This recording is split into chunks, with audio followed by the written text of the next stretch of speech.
Bonjour, j'ai le plaisir de vous annoncer la publication de notre dernière étude intitulée « Nouveau modèle de leadership, des compétences à la culture ». Cette étude est largement basée sur notre observation ces 18 derniers mois des démarches d'une douzaine d'entreprises d'élaboration et déploiement d'un nouveau modèle de leadership ou d'un modèle révisé. Les entreprises en question sont pour la plupart d'origine française, des grands groupes multinationaux. Quelles tendances avons-nous observées? Tout d'abord, ces modèles évoluent dans leur première intention. D'un outil RH centré sur le développement des compétences des individus managers, l'outil devient un modèle culturel, porté par la direction générale, centré sur un nombre restreint d'attitudes et de comportements considérés comme essentiels pour relever les défis du business. À ce titre, ce type de modèle est moins conçu comme un outil d'évaluation précise, comme pouvait l'être un référentiel de compétences managériales plus classique, et plus comme une invitation à la mise en mouvement pour faire évoluer la culture, en questionnant les manières d'agir et de travailler et en expérimentant de nouveaux modes de fonctionnement individuels et collectifs.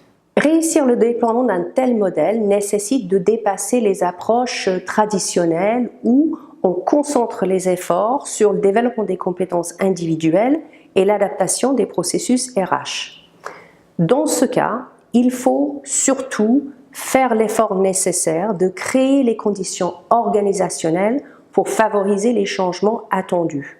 Et par ailleurs, ne pas négliger un levier essentiel de tout changement culturel qui est l'apprentissage collectif de nouvelles manières d'agir. Parmi les entreprises de notre échantillon, nous avons effectivement repéré des démarches qui vont dans ce sens de créer une dynamique collective.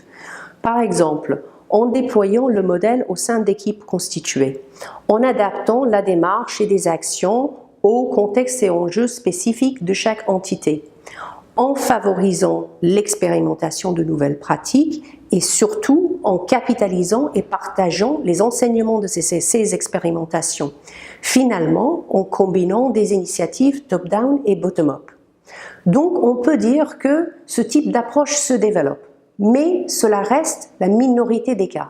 Pour conclure, changer une culture organisationnelle et managériale est un défi d'envergure qui requiert du temps et de la persévérance.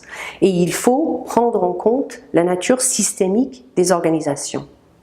Les dirigeants doivent donc saisir la complexité de ce sujet et s'y investir réellement, y compris en questionnant et peut-être en faisant évoluer leur propre mode de fonctionnement.